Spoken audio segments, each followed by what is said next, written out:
I want to talk a little bit about some of the FUD or the critics. There's some skeptics out there. Some might call them haters of strategy and kind of the work that you do.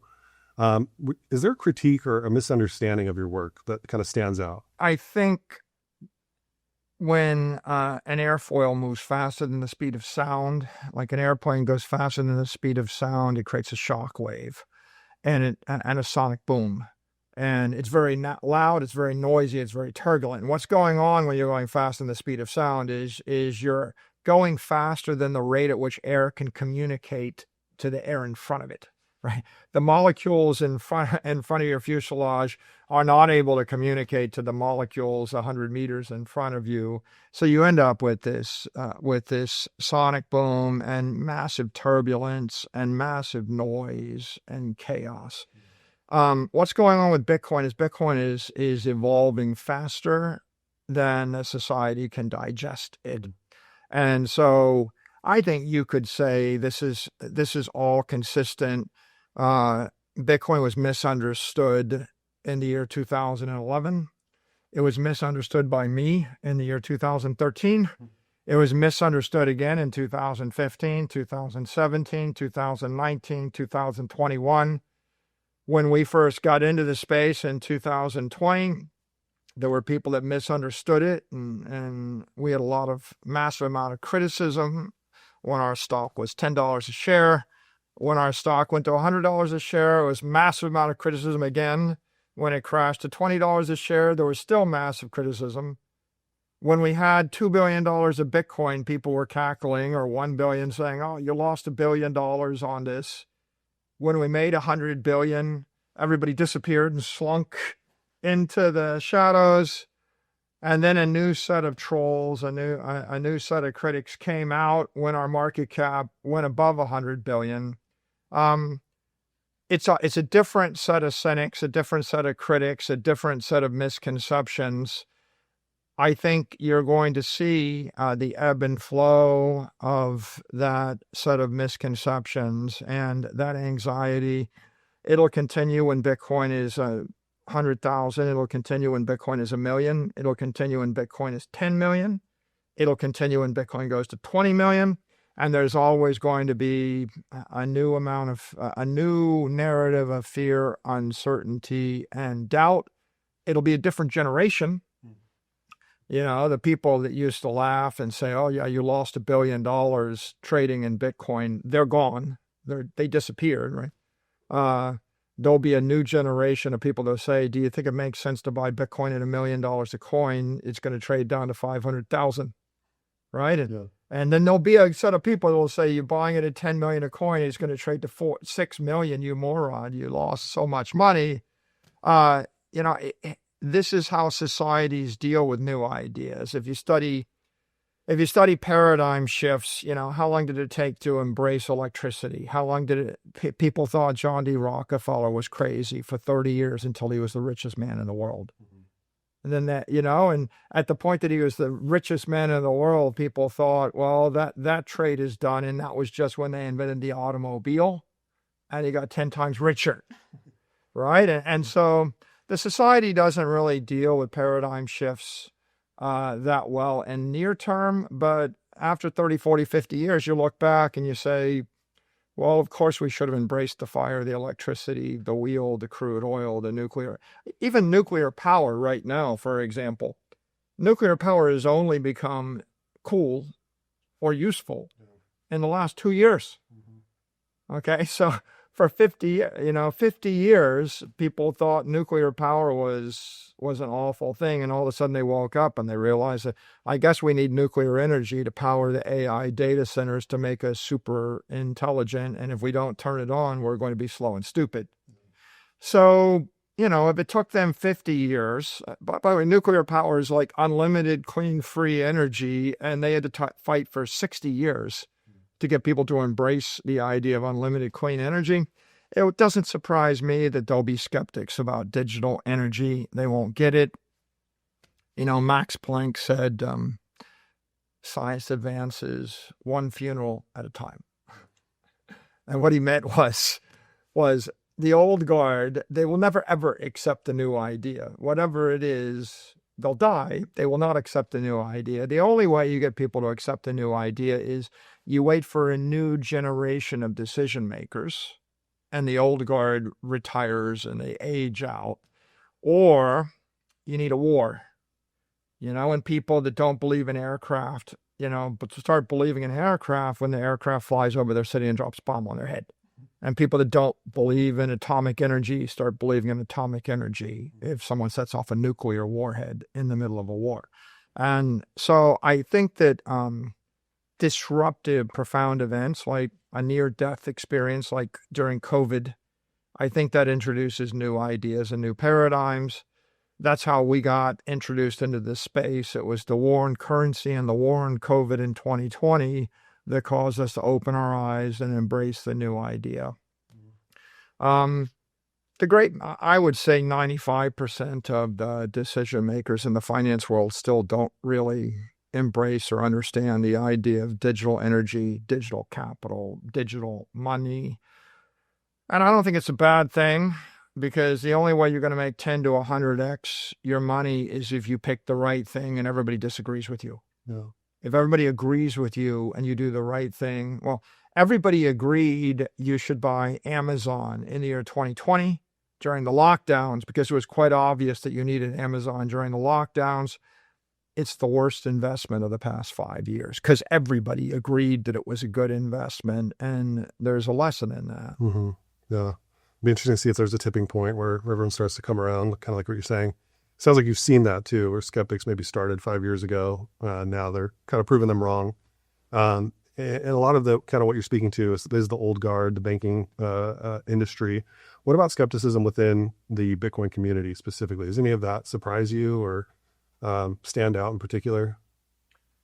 It's a vocal community. There are a lot of opinions. People say Bitcoin is money for enemies. There's been skepticism in the Bitcoin community since before Bitcoin, right? One could argue that Bitcoin was born out of skepticism, right? Mm-hmm. And so it's deep in the ethos and the culture, the idea to question everything, slay your heroes, don't trust, verify. No. Right. So the whole idea of Bitcoin is, don't trust anybody, don't trust any institution. And so if you start asking the question, how do you create an economic protocol where you don't want to trust any of 8 billion people and any of 400 million companies and any government?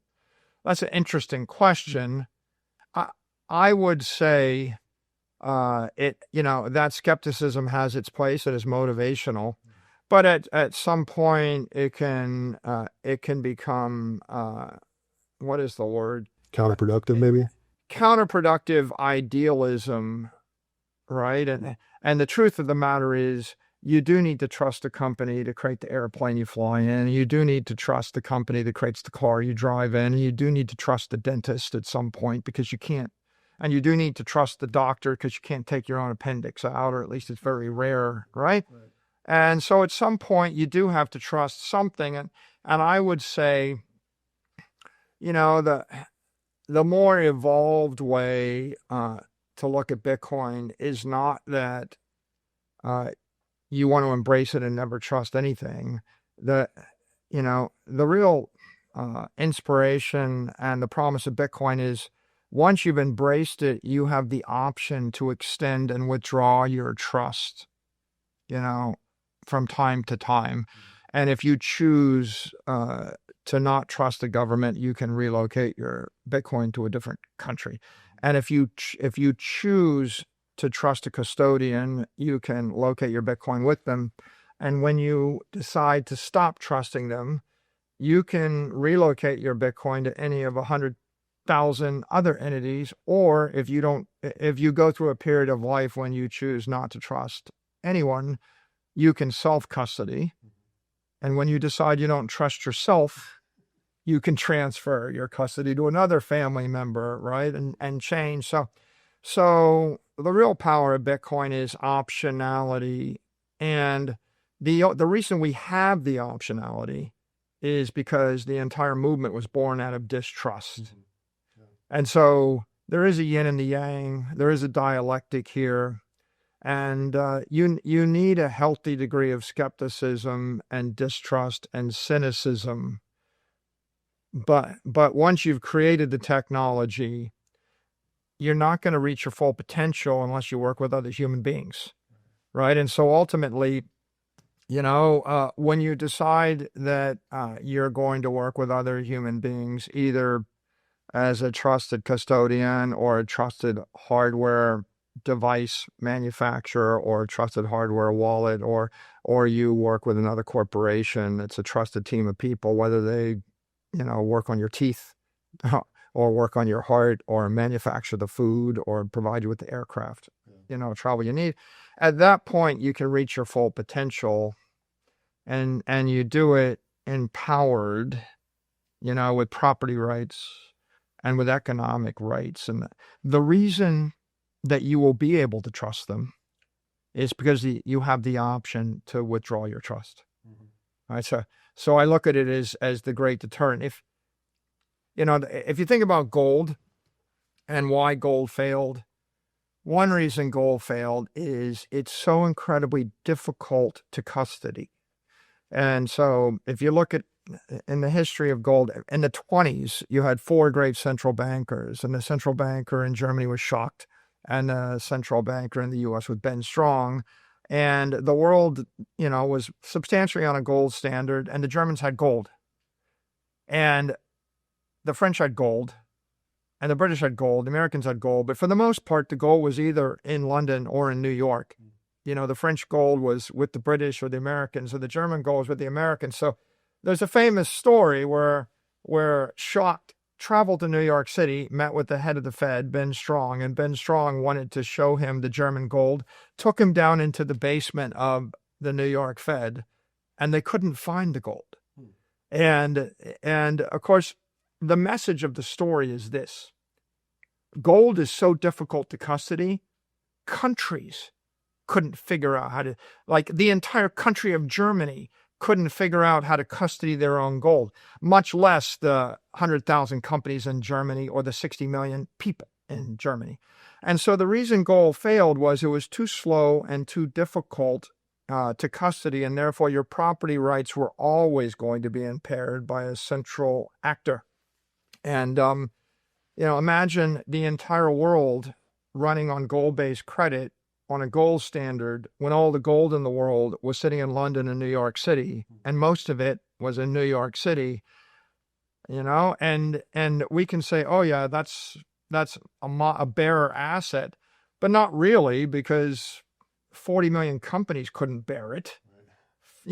400 million people couldn't bear it, right?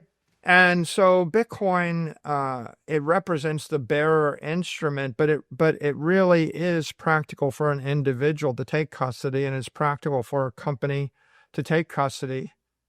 And of course, I guess what I counsel to people that are idealists is they don't trust banks and they don't trust companies.